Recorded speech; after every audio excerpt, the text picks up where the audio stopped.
कि higher temperature endothermic, ठीक है, लोअर टेम्परेचर एक्सोथर्मिक को फेवर करता है, ठीक है। और क्या रूल्स है? हायर प्रेशर कम गैस बनेगी, लेस गैस मोल साइड, ठीक है। लो प्रेशर ज्यादा गैस बनेगी, ठीक है। That was another rule. और फिर आखिरी रूल था कि किसी चीज को कम करोगे वो ज्यादा करेगा, उसको ज्यादा करोगे वो कम करेगा। तो ये 3 रूल्स थे।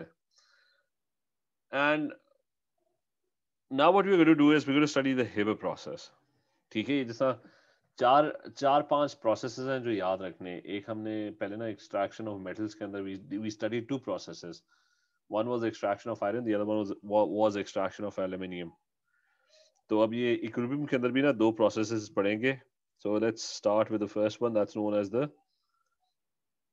known as the Haber process. अच्छा, Haber process जो है ना उसके अंदर you make ammonia. So you manufacture NH3. Main जो चीज़ है आपको बस कंडीशंस वगैरह याद रखनी है, बाकी तो इक्विलिब्रियम की बातें वो हम डिस्कस करेंगे।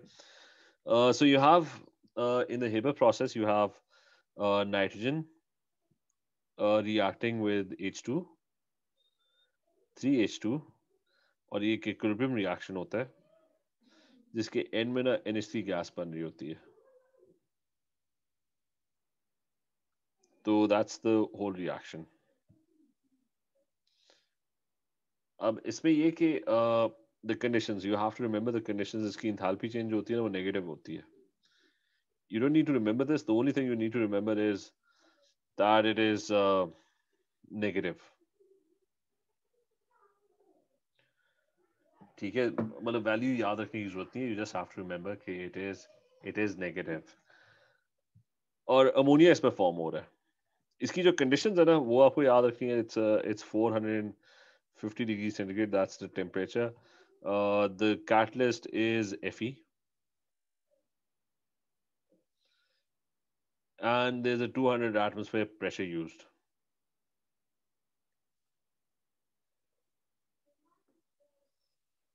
So 200 atmosphere pressure is used in the reaction. तो ये सारा आपको याद रखना है। That's it. मेन चीज तो ये है कि आपसे कंडीशन पूछेंगे, इक्वेशन पूछेंगे, इसके बारे में और क्या पूछेंगे कि where do you get the raw materials, ठीक है। So the source of raw materials.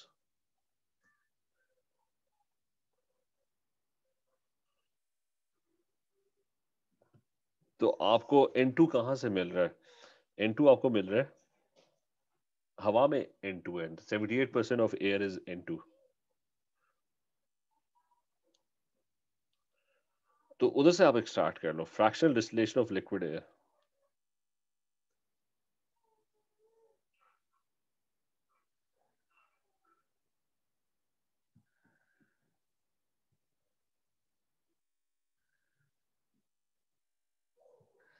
तो ये वहां से आपको ना मिल जाएगा N2। अच्छा, और क्या है? H2 कहाँ से मिल रहा है?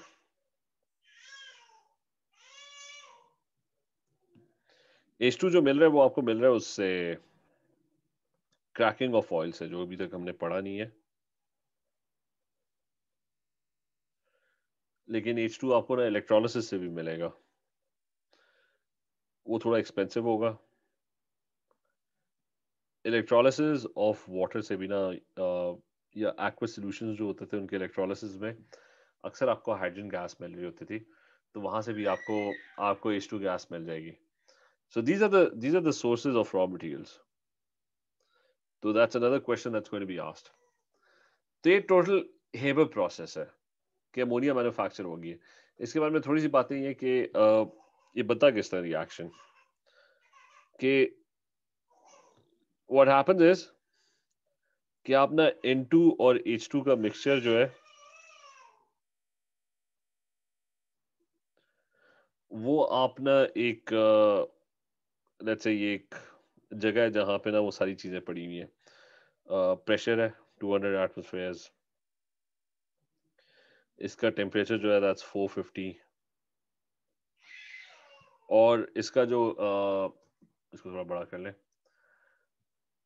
और कैटलिस्ट पड़ा हुआ है, Fe कैटलिस्ट। ठीक है, ये सारी चीजें यहाँ पे पड़ी हुई हैं, और as a result you get ammonia. ठीक है, अमोनिया गैस प्रोड्यूस हुई है जिसको आप एक्सट्रैक्ट कर लोगे। ठीक है, और अनरिएक्टेड जो आपकी गैसेस होंगी ना, वो वापस, अच्छा जो आपकी अनरिएक्टेड N2 और H2 होगा ना, वो अब वापस वापस दोबारा से ना उनको मिक्स करके दोबारा से उसके थ्रू पास करोगे ताकि वो सारे के सारे आपस में रिएक्ट कर जाए। अच्छा, now the problem with this reaction is, मतलब सिंपल रिएक्शन है, N2 और H2 को इसके अंदर डाला, जैसे कोई कंटेनर है जिसके अंदर ये सारी कंडीशंस है, और वो रिएक्ट किया, उन्होंने अमोनिया बनाया। अमोनिया आपने एक्सट्रैक्ट कर लिया। How is ammonia extracted? Remember, ammonia is liquefied. इसका जो बॉइलिंग पॉइंट होता है ना, वो काफी हाई होता है compare to N2 and H2। Ammonia is cooled and liquefied and removed.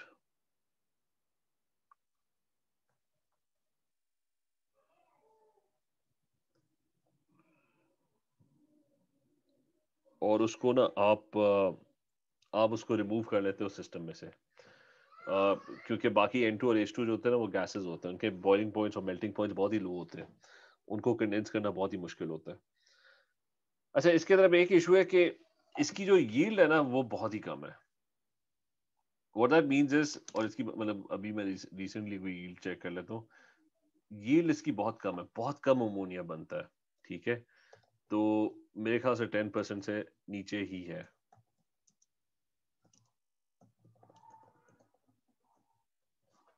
आजकल में शायद उसको बढ़ा, शायद वो, अच्छा 30% है। कि वो कह रहे हैं कि 450 और 200 एटमोसफेयर यूज करो तो तब जाके 30% यील्ड होगी, तो बहुत ही कम यील्ड है। हमने ये मोल्स में किया था। 30% यील्ड का क्या मतलब है? 30% का मतलब है कि अगर 100 ग्राम्स बननी थी, तो रिएक्शन जो है वो सिर्फ 30 ग्राम्स बना रहा है। या अगर 100 cm³ बननी थी, तो रिएक्शन जो है वो सिर्फ 30 cm³ बना रहा है, क्योंकि रिएक्शन कंप्लीट नहीं हो रहा। मसला ये होता है कि वो जो इक्विलिब्रियम है ना, ये जो इक्विलिब्रियम है, ये बैकवर्ड को फेवर कर रहा होता है, मतलब फॉरवर्ड जा ही नहीं रहा होता। फॉरवर्ड इसलिए नहीं जा रहा होता क्योंकि फॉरवर्ड रिएक्शन बड़ा मुश्किल है। N2 के बॉन्ड्स तोड़ना बहुत मुश्किल है क्योंकि ट्रिपल बॉन्ड है, तो रिएक्शन पीछे तो आ जाता है, लेकिन फॉरवर्ड जाने में ना उसे मुसीबत होती है। ठीक है, N ट्रिपल बॉन्ड N तोड़ना, it's a very inert gas. ठीक है, the reason it's inert is कि it has a very strong triple bond. जब वो टूटेगा ही नहीं तो NH3 के साथ बनेगा, वो जाके H के साथ रिएक्ट के साथ करेगा। सो फॉरवर्ड जाने में ना इसको मसला है, बैकवर्ड आ रहा होता है, फॉरवर्ड नहीं जा रहा होता, तो इसलिए ना अमोनिया एक्चुअली बहुत कम बनती है। ये बात क्लियर है सारों को? नूर क्लियर है? Hasan, Hamza Yes, is- sir. ठीक है, आरिस क्लियर है? सो आरिस क्लियर है, सुन रहे हो? जी सर। अच्छा, सो द रिएक्शन, बहुत कम अमोनिया बनेगी, मतलब जितनी बननी चाहिए उतनी नहीं बनेगी, वो रिएक्ट ही नहीं करेंगे, इसलिए आपका N2 और H2 ना बहुत सारा अनरिएक्टेड होगा, तो उसको बार बार इसके अंदर से पास करना पड़ेगा। मतलब ये रिएक्शन आगे जा ही नहीं रहा होगा, NH3 बन ही नहीं रही होगी, बहुत कम बन रही होगी। ठीक है, so it has a very poor yield, बहुत ही लो यील्ड है।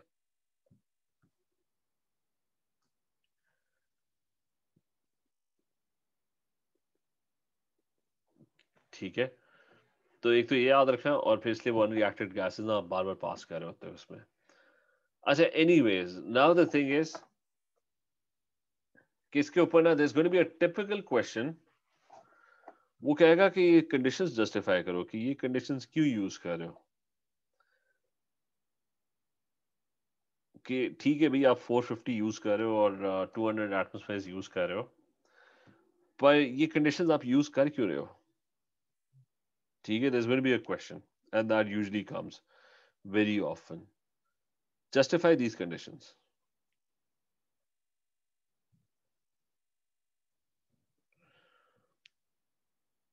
अच्छा, now we're going to look at the reaction again, क्योंकि इक्विलिब्रियम रिएक्शन है ना, हमने क्या करना है, हमने यील्ड बढ़ानी है. तो there is N2 and there is H2 in sir equilibrium. Equilibrium reaction मतलब अभी इक्विलिब्रियम ही तो पढ़ रहे हैं कि वो फॉरवर्ड भी जा रहा है और बैकवर्ड भी जा अच्छा रहा है. सही है.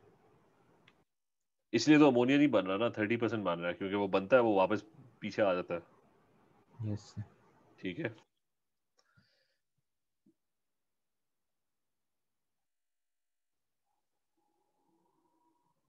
अच्छा, डेल्टा है जिसका नेगेटिव है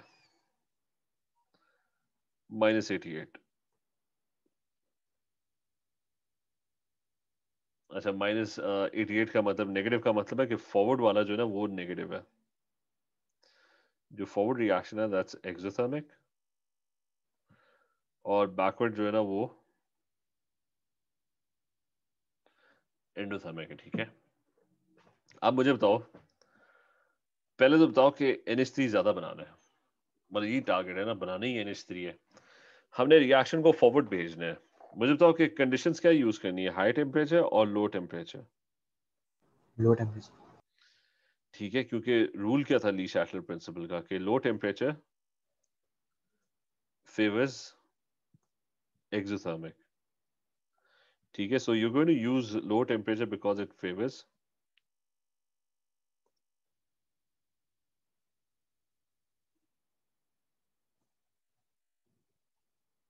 it favors the exothermic reaction. ठीक है, तो आप लो टेम्परेचर यूज करोगे because it favors the exothermic reaction. Now, मतलब ये क्लियर है ना सारों को? मिनाइल क्लियर है? Hamza clear Yes, sir. है? हमजा क्लास में नहीं? Yes, ma'am. अच्छा. So remember, ली शैटलर प्रिंसिपल रूल है इसके, लो टेम्परेचर फेवर्स एक्सोथर्मिक. जिस तरह वो पानी वाला रिएक्शन नहीं था कि टेम्परेचर कम करोगे तो कंडेंसेशन होगी, वो एक्सोथर्मिक रिएक्शन है. अच्छा, तो फॉरवर्ड चला जाएगा रिएक्शन, राइट? Yes sir. तो हम कौन सी कंडीशन यूज करें? हम तो 450 डिग्री सेंटीग्रेड यूज करें, which is not a low temperature. ठीक है, so why are you using 450? इतना हाई क्यों यूज कर रहे हो?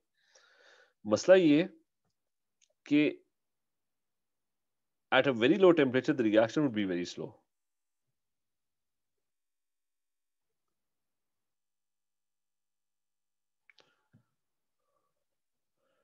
The rate of reaction would be very slow, क्योंकि पार्टिकल्स एनर्जेटिक ही नहीं होंगे, वो एक दूसरे के साथ कोलाइड ही नहीं कर रहे होंगे. तो ठीक है, अमोनिया आपको मिलेगी ज्यादा लो टेम्परेचर पे, लेकिन मिलेगी भी तो कोई 8-10 दिन बाद जाके, क्योंकि वो पार्टिकल्स इतने, उनके पास एनर्जी नहीं होगी, वो बहुत ही आहिस्ता आहिस्ता रिएक्ट कर रहे होंगे. So at a very low temperature the rate of reaction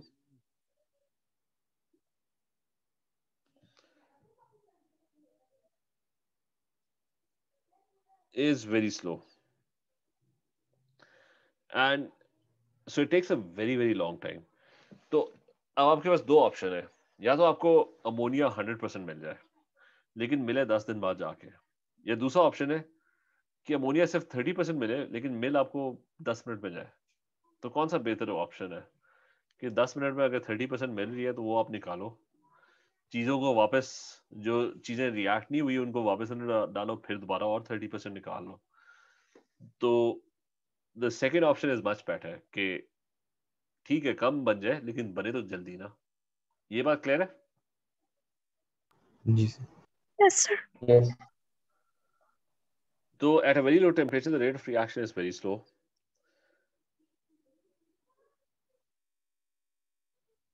और हाई टेम्परेचर क्यों नहीं यूज कर सकते कि हाई टेम्परेचर जो है वो बिल्कुल ही बैकवर्ड चला जाएगा.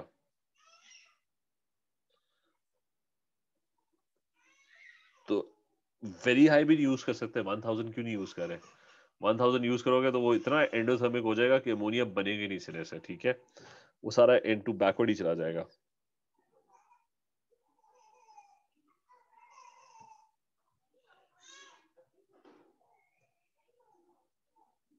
तो इक्विलिब्रियम शिफ्ट्स कंप्लीटली बैकवर्ड्स.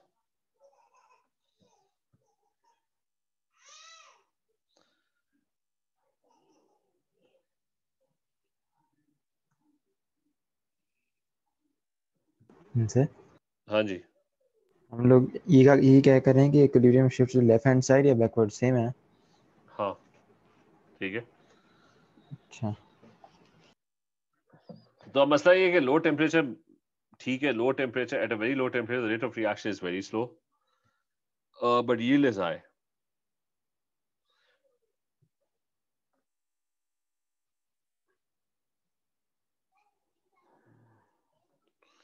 ये आप कह दो कि at a very low temperature, मतलब ये फॉरवर्ड यहाँ पे लिख देते हैं,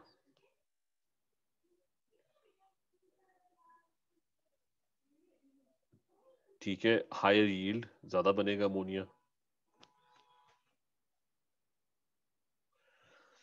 तो ये आपने ना जस्टिफाई करना है कि जी लो टेम्परेचर पे ठीक है भाई, फॉरवर्ड होगा रिएक्शन, यील्ड भी ज्यादा होगी अमोनिया की, लेकिन रिएक्शन इतना स्लो हो जाएगा कि वो बहुत देर बाद जाके बनेगा, तो it's going to be very slow.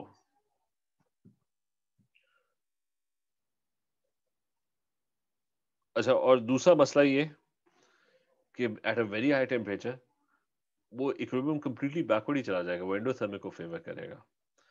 तो 450 जो है ना वो बीच वाली चीज है कि आपको अमोनिया भी मिल जाए, चलो इतनी ज्यादा नहीं मिल रही लेकिन मिल तो रही है ना, और टाइम में मिल जाए, जल्दी मिल जाए। सो 450 degree centigrade is a trade off.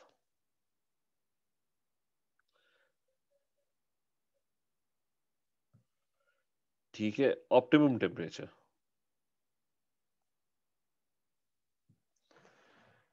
Is this clear? ये पहला पॉइंट सारा वो क्लियर है? जी सर। Yes sir. Yes. अच्छा, फिर सेकंड पॉइंट, मुझे तो प्रेशर फॉरवर्ड भेज देना, अमोनिया अमोनिया चाहिए, प्रेशर ज्यादा रखना है कम रखना है? ज्यादा। ठीक है, तो वो ली शैटल प्रिंसिपल का रूल था कि ज्यादा प्रेशर करोगे तो कम गैस बनेगी, कम गैस फॉरवर्ड में है, बैकवर्ड में ज्यादा गैस है, 4 मॉलिक्यूल्स है। So the second point is higher temperature. अच्छा, हायर टेम्परेचर दो तरीकों से फायदेमंद है। हायर टेम्परेचर का इशू है कि less gas mole side is favoured. Sir high temperature pressure. Sorry, pressure. तो हायर प्रेशर का फायदा ये है कि less gas mole side is favoured, जो कि कौन सी है? फॉरवर्ड है। इसका मतलब है हायर यील्ड होगी, ज्यादा यील्ड है, ज्यादा बनेगा अमोनिया। तो हायर यील्ड, ज्यादा अमोनिया बनेगा, ठीक है, मोर फॉरवर्ड रिएक्शन। अच्छा, एक और भी इसका फायदा है, स्पीड भी ज्यादा होगी।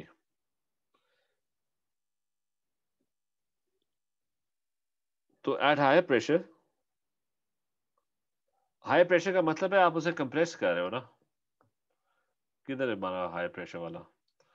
हाई प्रेशर का मतलब है इंक्रीज कर रहे हो प्रेशर, उसका मतलब है आप उसे कंप्रेस कर रहे हो, तो पार्टिकल थोड़े करीब करीब हो जाएंगे, तो उनकी कोलिजन्स भी ज्यादा होंगी, तो इसका मतलब है रिएक्शन की जो स्पीड होगी वो भी ज्यादा होगी। तो ये दूसरा फायदा है हाई प्रेशर यूज करने का। तो the second advantage at higher pressure, particles are closer together.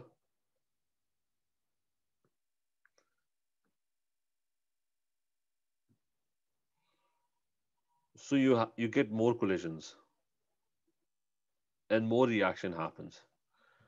That means the reaction is much faster.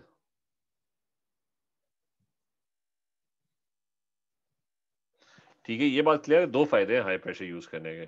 दोनों बातें क्लियर है सारों को? Minahil, yes sir. RS clear है? Yes. तो तो फिर से मैं एक दफा फिर रिकैप कर लूं कि हाई प्रेशर यूज करोगे तो कम गैस बनेगी, रिएक्शन फॉरवर्ड शिफ्ट हो जाएगा, ठीक है, अमोनिया चाहिए, अमोनिया मिल जाएगी आपको। दूसरा फायदा ये कि हाई प्रेशर के ऊपर पार्टिकल्स थोड़े करीब करीब होते हैं एक दूसरे के, आप कंप्रेस कर रहे हो, तो वो आपस में ज्यादा कोलाइड करेंगे और रिएक्शन भी ज्यादा स्पीड फास्ट होगा क्योंकि कोलिजन ज्यादा होंगी। अब मुझे तो नुकसान क्या है प्रेशर यूज करने का? Sir more power needed. Power या इलेक्ट्रिसिटी।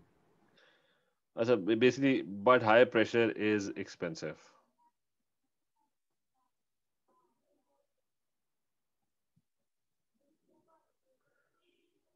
ठीक है, इज एक्सपेंसिव मतलब लेट्स अज्यूम कि वो कंटेनर है, वो जो हमारा ऊपर कंटेनर बना हुआ है, हाई प्रेशर पे अगर मैं इसको लेके जाऊंगा, इसको मैं कंप्रेस करूंगा, तो ये जो वॉल्स होगी कंटेनर की काफी थिक होनी चाहिए, ये ना हो कि वो फट जाए. ठीक है, मतलब कोई भी चीज हाई प्रेशर पे स्टोर्ड होती है, जैसे गैसेस स्टोर्ड होती है हाई प्रेशर के ऊपर, तो the container has to be made out of very thick. अब आप एक फैक्ट्री की बात कर रहे हो, उस फैक्ट्री को आप हाई प्रेशर मतलब उसकी एक एक पाइप जो है वो इतना थिक होना चाहिए कि वो हाई प्रेशर मेंटेन कर ले. ठीक है, वरना तो पाइप ही फट जाएगा. तो हाई प्रेशर का ये बड़ा मसला है कि it's going to increase the cost, plus वो डेंजरस हो जाएगा, उसके सेफ्टी प्रिकॉशंस इतने ज्यादा होंगे, लीकेजेस शुरू हो जाएंगी, बीच में से कहीं से भी पाइप फट गया तो हाई प्रेशर मेंटेन करना दैट्स वेरी एक्सपेंसिव, और उसकी सेफ्टी कंसर्न्स बहुत ज्यादा होते हैं. सो द थिंग इज कि बड़ी अच्छी बात है हाई प्रेशर यूज करो, हर लिहाज से अच्छा है, रिएक्शन भी तेज होगा, अ, उसकी जो आउटपुट है वो भी ज्यादा होगी, लेकिन वो इतना एक्सपेंसिव हो जाएगा कि आपको अमोनिया इतनी महंगी मिल के बन रही होगी कि उसका फायदा कोई नहीं है. तो इसलिए 200 एटमॉस्फेयर्स इज अ ट्रेड ऑफ दोनों के बीच में.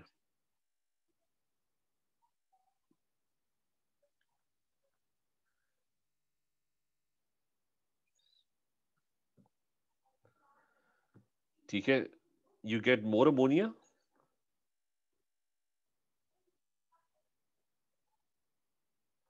at a faster speed,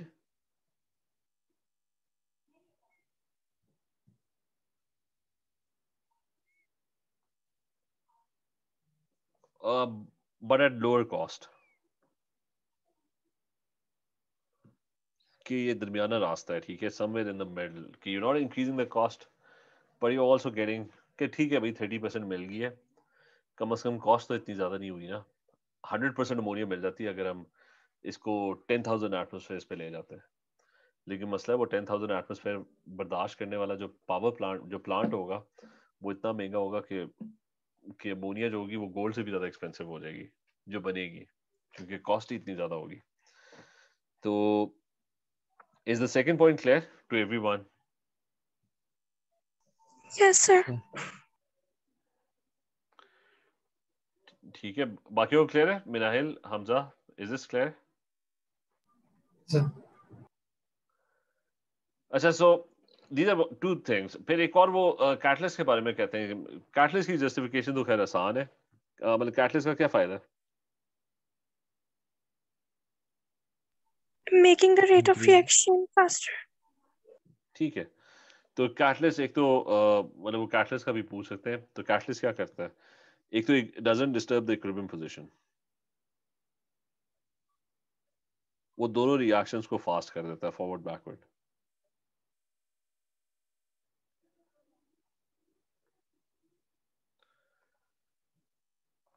तो it doesn't disturb equilibrium position, makes reaction faster, तो रिएक्शन तेज हो जाएगा, फिर यूज भी नहीं होगा, तो इकोनॉमिकली बड़ा फीजिबल होता है. It makes reaction faster without increasing energy cost.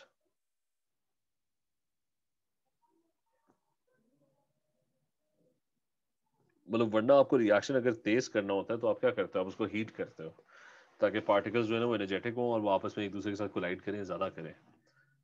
Catalyst डाल देते हो तो आपको हीट करने की जरूरत नहीं होगी, रिएक्शन फिर भी तेज ही होगा, जल्दी होगा, तो आपकी कॉस्ट नहीं बढ़ेगी. ऊपर से catalyst can be reused over and over again, आपको हर दफा जाके नया कैटलिस्ट खरीदने की जरूरत नहीं होगी. Does not take part in the reaction या remains unchanged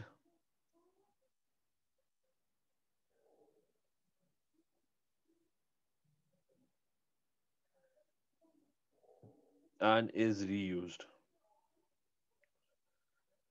So it makes a lot of economic sense to use a catalyst. कि कम टेम्परेचर पे ज्यादा तेज रिएक्शन होगा और उसको फिर उठा के बार बार इस्तेमाल करते रहो, कभी उससे खत्म ही नहीं होना. तो ये सारा क्लियर है? Yes, sir.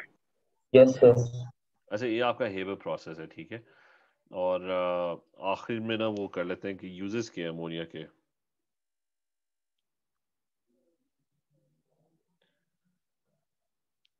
तो यूजेस आ के नंबर 1 के नाइट्रिक एसिड बनता है इससे, बल्कि नंबर 1 फर्टिलाइजर कर लेते हैं। Fertiliser, detergents are made from it, और नाइट्रिक एसिड, बल्कि डिटर्जेंट्स को हटा देते हैं। कभी लिखा होता, कभी नहीं लिखा होता। इंस्टेड वील राइट एक्सप्लोसिव्स जो हमेशा लिखा होता है मार्किंग स्कीम में, ठीक है। टीएनटी वगैरह, ट्राई नाइट्रो, ये सारे ना एक्सप्लोसिव्स उससे बनते हैं। तो ये 3 आपके मेन यूजेस हैं। और तो दैट्स इट, हेबर प्रोसेस, ठीक है। जस्ट रिमेंबर कंडीशंस याद रखना। ये याद रखना कि it's an exothermic reaction. Source of raw materials याद रखना। ये याद रखना कि अमोनिया को इतनी ज़्यादा बनती नहीं है, इसमें 30% बनती है खाली। तो वो बार बार आपको ना जो अनरिएक्टेड नाइट्रोजन और हाइड्रोजन है वो वापस बीच में दोबारा से फीड करना पड़ता है सिस्टम में। और कंडीशंस जस्टिफाई करना कि भाई लो टेम्परेचर क्यों नहीं यूज़ कर रहे, जबकि वो एक्सोथर्मिक रिएक्शन है, ज़्यादा यील्ड मिलेगी, लेकिन मसला है कि लो टेम्परेचर के ऊपर रेट ऑफ रिएक्शन को ज़्यादा ही स्लो होगा। तो हाई टेम्परेचर क्यों नहीं यूज़ कर रहे, क्योंकि सारा इक्विलिब्रियम बैकवर्ड शिफ्ट कर जाएगा। तो आपको वो चीज़ जल्दी तो मिलेगी, लेकिन मिलेगी बहुत कम। तो ये बीच वाला ट्रेड ऑफ है कि आपको थोड़ी बहुत चीज़ मिल भी जाए और थोड़े टाइम के अंदर मिल जाए। और प्रेशर दोनों लिहाज से अच्छा है कि it increases the rate, it also increases the yield, मतलब फॉरवर्ड को फेवर करता है। But high pressure is very expensive, ठीक है। Is this clear? Yes, sir. Yes, sir. जी सर। ऐसे तो पेपर के अंदर ना इसी तरह क्वेश्चंस आएंगे। सो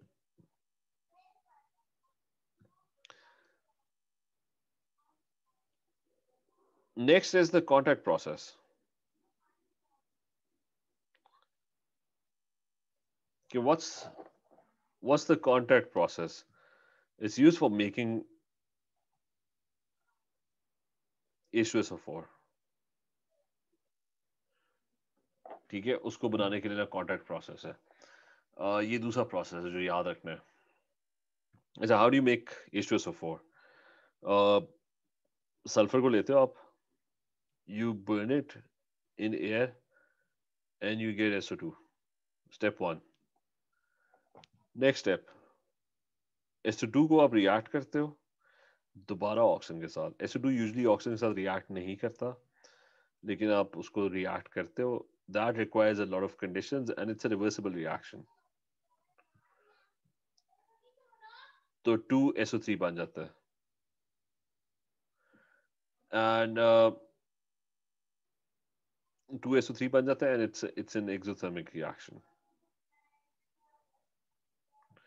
अच्छा, इसकी कंडीशंस होती हैं कुछ। इसकी कंडीशंस, इसका भी टेम्परेचर वही है 450 डिग्री सेंटीग्रेड। इसका जो प्रेशर है दैट्स 1 2 3 एटमॉस्फेयर्स। सर कंडीशन सेकंड वाले में अप्लाई होती है सिर्फ? हाँ, सही।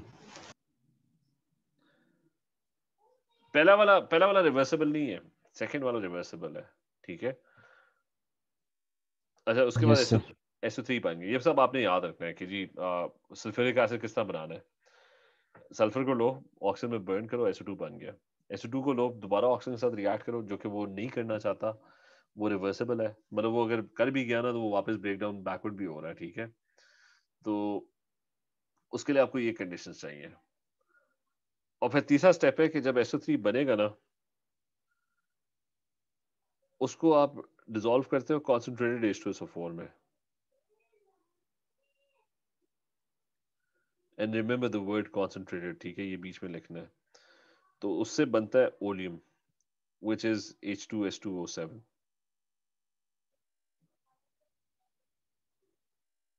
और फिर चौथा स्टेप है कि ओलियम को डाइल्यूट करते हैं।